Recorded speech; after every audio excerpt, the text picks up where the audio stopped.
Good evening and welcome to Outlook Video, your nationally recognized award-winning news magazine for the LGBTQ community. I'm Roberta Gonzalez-Gregg. Hi, I'm Johnny Zig. Last October, the Outlook Video team was at the Our Town SF Expo, which was an LGBT resource fair with over 100 community resources. It was a fair of arts, health, legal, political, recovery, and spiritual groups. One of the groups there was the Academy of Friends. While we were there, I talked with Cameron Mark Lewis with the Academy of Friends.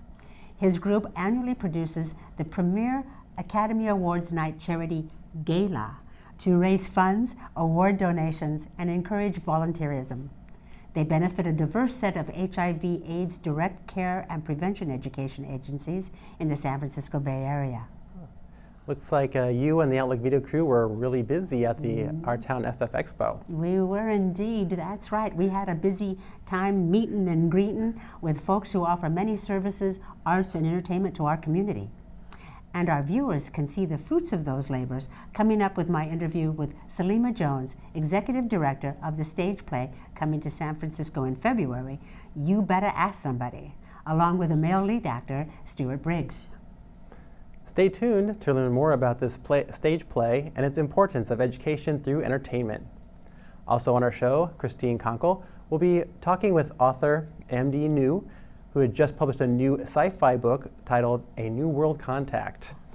Its synopsis opens with, on the cusp of the greatest announcement humankind has ever witnessed, Todd's personal world is thrown into turmoil when his estranged brother shows up on his front porch with news of ships heading for Earth's orbit. Ooh, okay, that sounds interesting.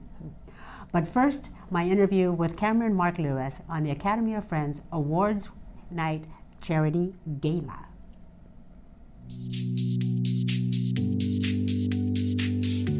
At the Gala, you basically go to the best Oscar night party you've ever been to. It's a visual experience. It's fun, it's dynamic. It's unlike anything else.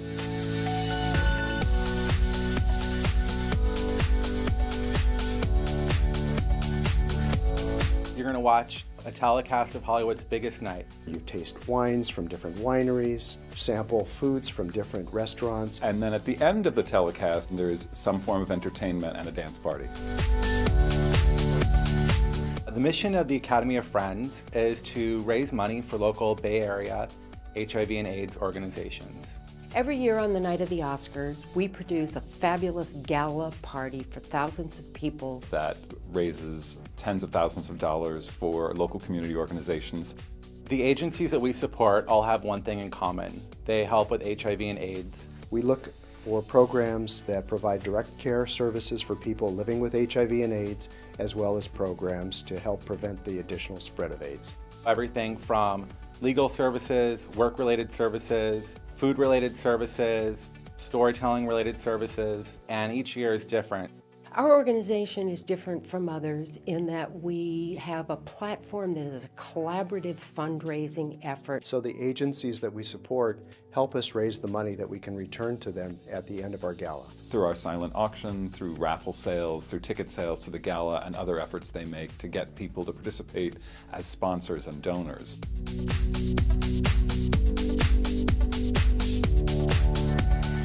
Our grants are generally unrestricted funds. They're not tied to a specific activity or a specific function within the organization. What Academy of Friends does for us is they allow us to spend the award that they're giving us in the way that we need to do it the most.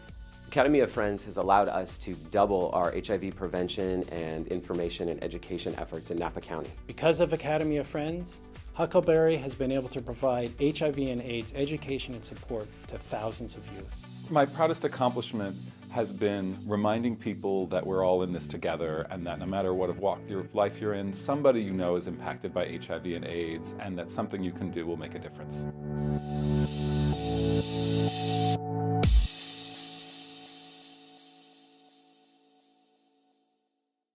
Cameron Mark Lewis, you are from which group that's at this event today? So I am a board member on the Academy of Friends.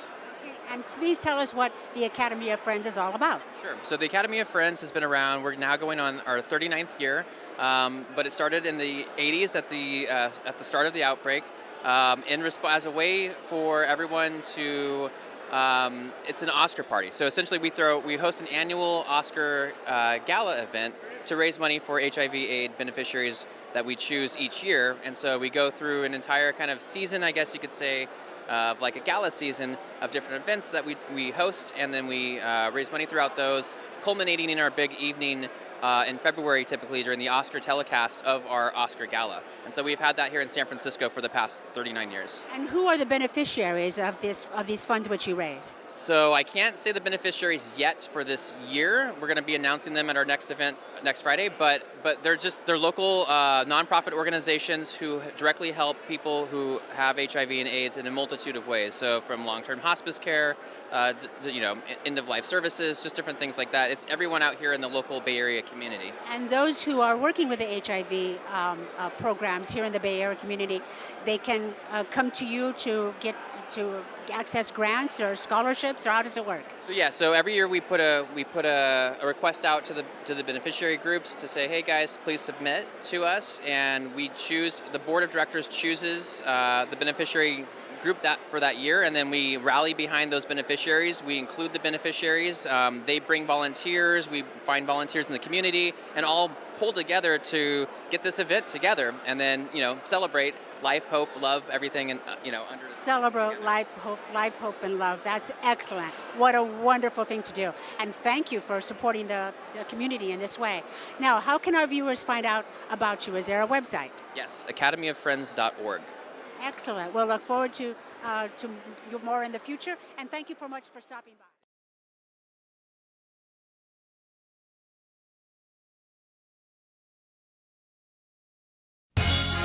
I'm Annie Clark, and you're watching Outlook Video.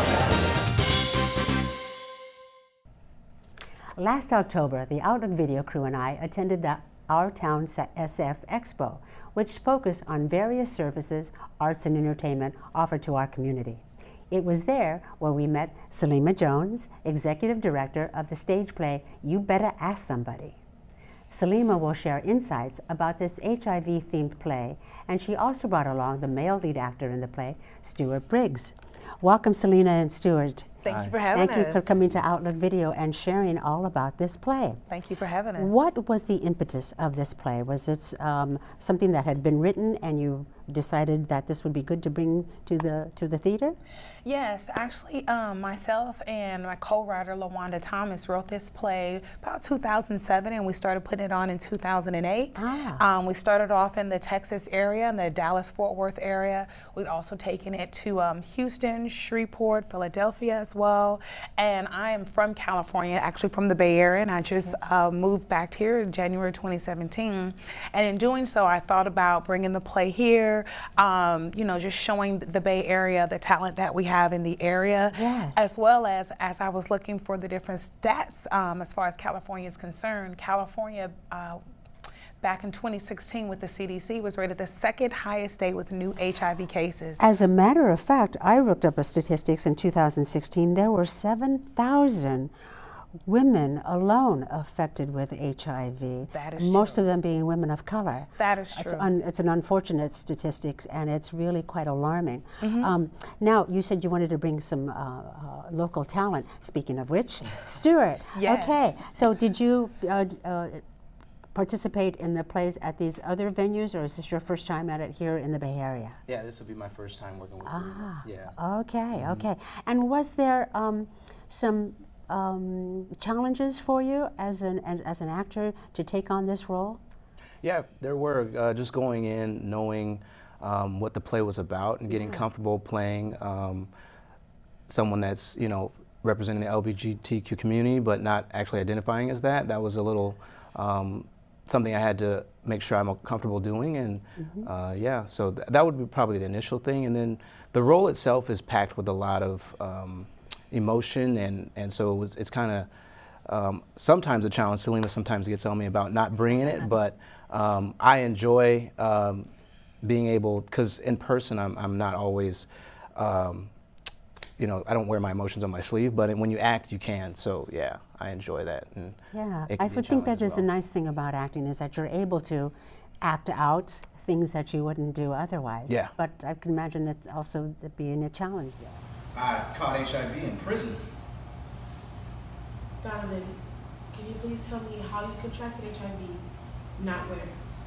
When you were in prison, did you engage in sexual intercourse with a man, or was it drugs? Okay, so your character is HIV and becomes HIV positive, and then this play then goes on to there to explain that particular gentleman's situation and how we handle from there. Now, again, we were talking about how many thousands of people are infected.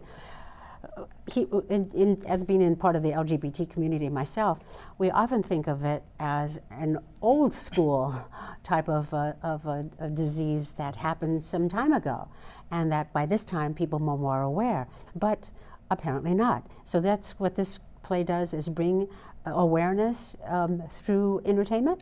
It does. I call it edutainment, education, and entertainment as well. Edutainment? Edutainment. I like so that. it's bringing education through a form of entertainment. And as you stated, yes, people would think that this is a disease that's not at the forefront anymore, that there are medical advances, so people don't have to be as aware. But as you read from the statistics, that it's definitely still a disease that infects the community, that affects the community, especially the African American community. True. This is great that this is being presented, and it's being presented, speaking of African American community, it's going to be presented in February 8th and 9th at the African American Culture Complex. Is that correct? That is correct. Yes, so that's kudos to you for getting that venue and getting it out there, because now you will be presenting this also to the African American community will be aware, as other people of color will be aware, and just our community at large. Yes. Yes. Do you have other insights about this play that you'd like to share with us? I would say the one thing that I definitely want to share is that it's not just an African American disease. It's not a gender disease. It's not economic. That's some of the things that we want to show in the play. Yes. We have different societal people in there. We have, males and females, of course, but we also have black people and white people. We have people who are at the high economic level who think that they cannot attain this disease, and also people who have been in and out of jail as well. And then you have the middle as well. So we want to show that it doesn't matter your race, your gender, your sexual orientation, what class and what status you are not immune to this, and there are ways to prevent it, making better decisions and better choices in life. I think that hits right on the nail on the head, is making decisions, and through what did you call it? Edutainment. Edutainment. And through edutainment, we can become aware and educated on this particular disease, which still needs some forefront attention. Yes. And we can make ourselves some well-informed, good decisions on our lives. I'm also very happy to know that you said that it's inclusive of all the different people in our culture and all the different ethnicities, because that's, again, one of the things that is related to this disease, that we find that it was a quote-unquote gay disease. Correct. But this tells us that it affects all different people and all different walks of life. Correct. All right. So it's a 2-day run. Yes, it is. In February. Yes. Okay. And how can people get in touch with you to get tickets and get more information? They can go to eventbrite.com to get tickets. Put in "You Better Ask Somebody." They can also email at puturplayon@gmail.com. That's putyourplayon@gmail.com. Hit us up on Facebook as well, which is Put Your Play On. Okay. Well, we look forward to seeing this live stage presentation, and we thank you very, very much for being on the show and telling us all about it and educating us. Thank you for having us. We definitely appreciate the opportunity. Well, also, as they say in the theater, break a leg. Thank you. We love to get mail from you. Email us at comments@outlookvideo.org. To contact us by phone, call 408-293-3040, extension 205. Visit our website at outlookvideo.org. Subscribe to our YouTube channel at youtube.com/outlookvideo.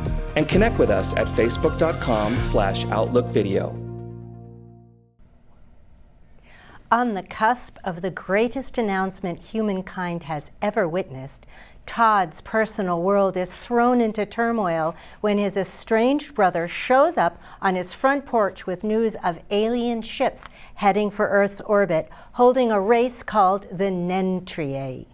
Will this be the start of a new age of man, or will bigotry and miscommunication bring this small world to its knees and final end?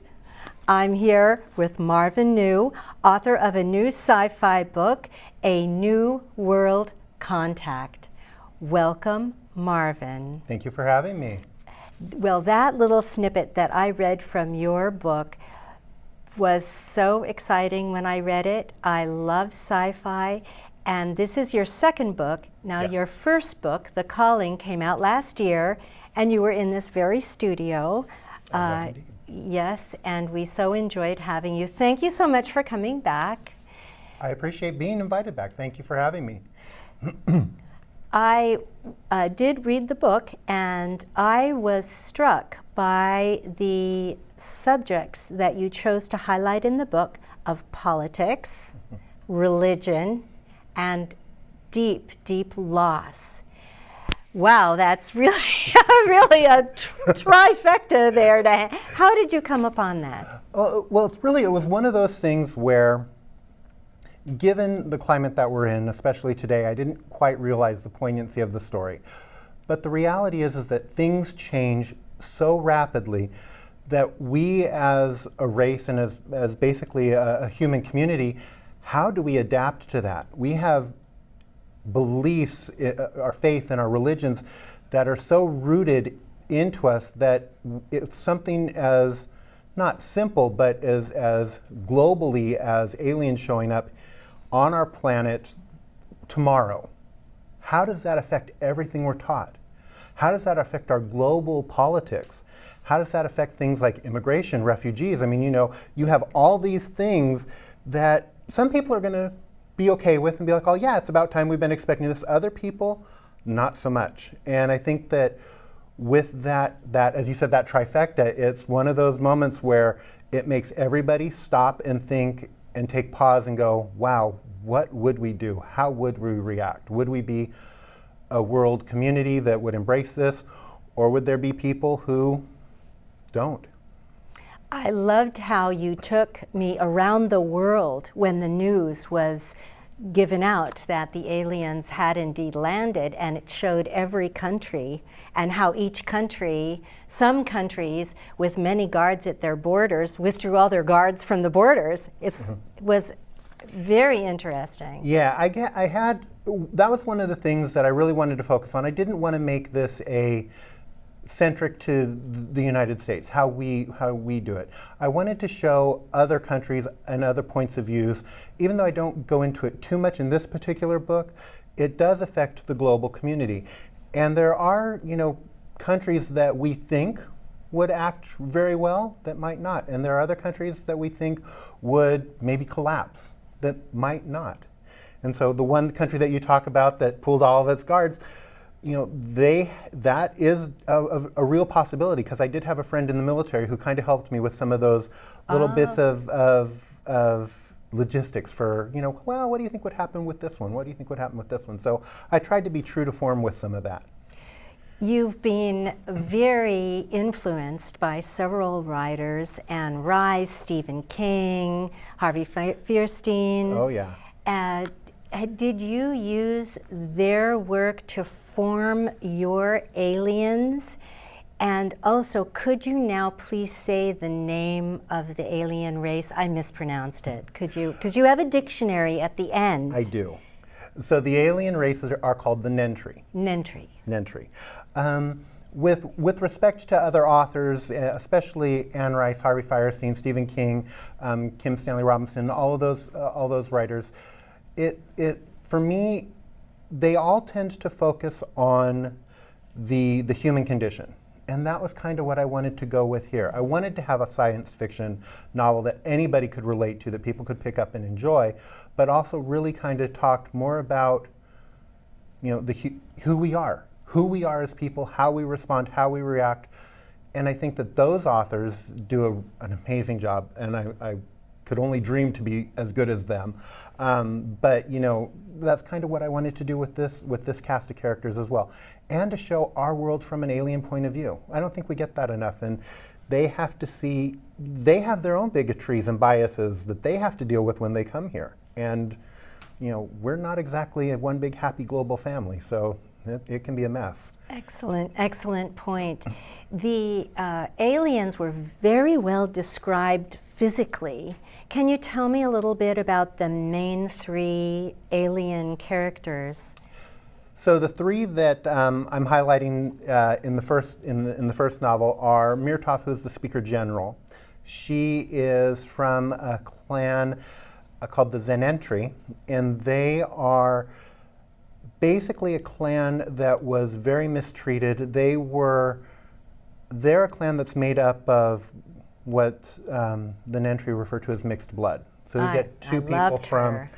Yeah. I loved her. And she's the first of her kind to ever be in that position.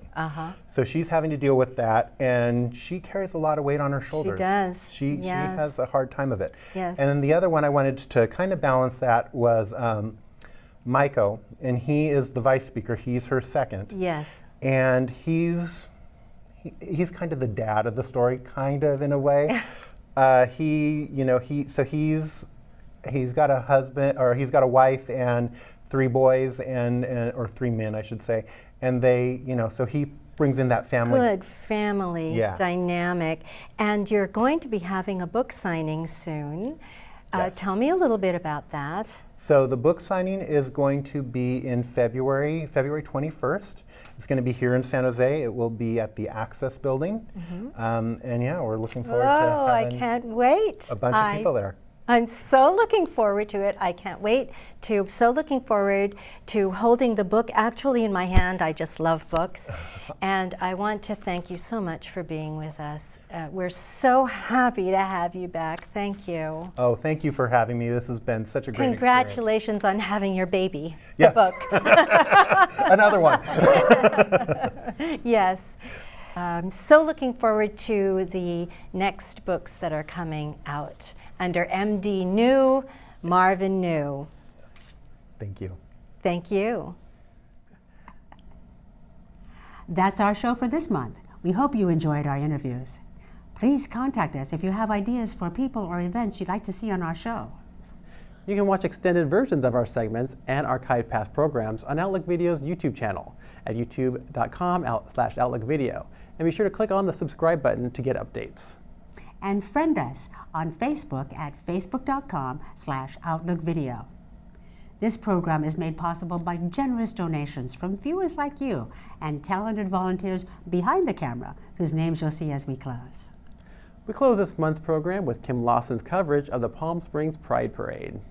Bye-bye.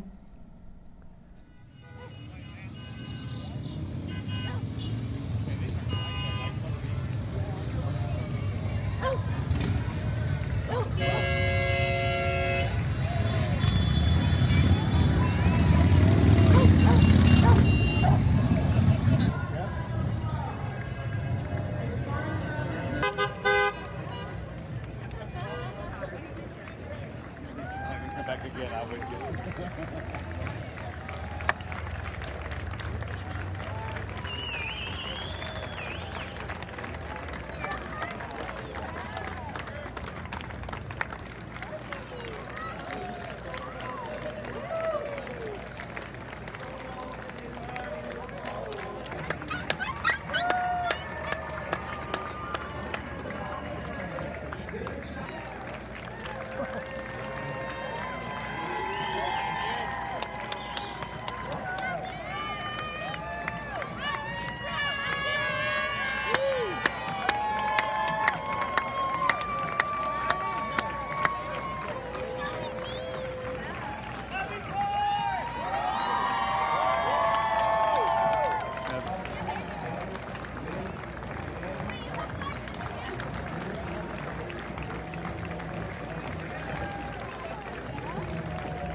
Yeah, that's nice.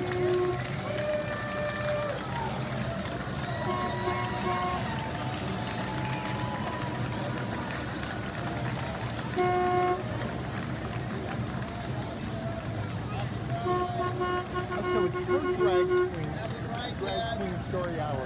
Woo! And because this one, hey, we love you! Take off in a few minutes and I'll miss it when it takes off. Oh. Yeah, there's just so much wrapped up in that one. Well, when this one comes down, don't try to get on it. Look at that dome over there. Can you see it? There's right in the middle of the intersection. Oh, good. Right, everybody.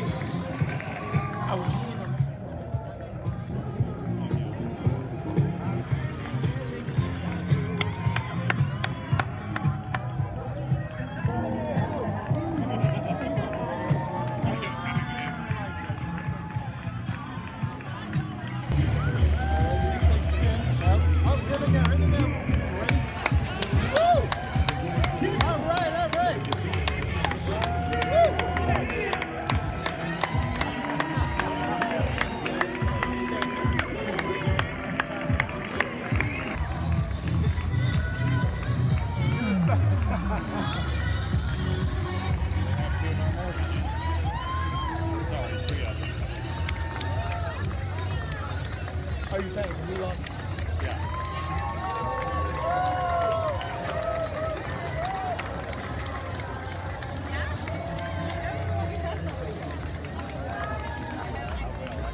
Now there's sunlight.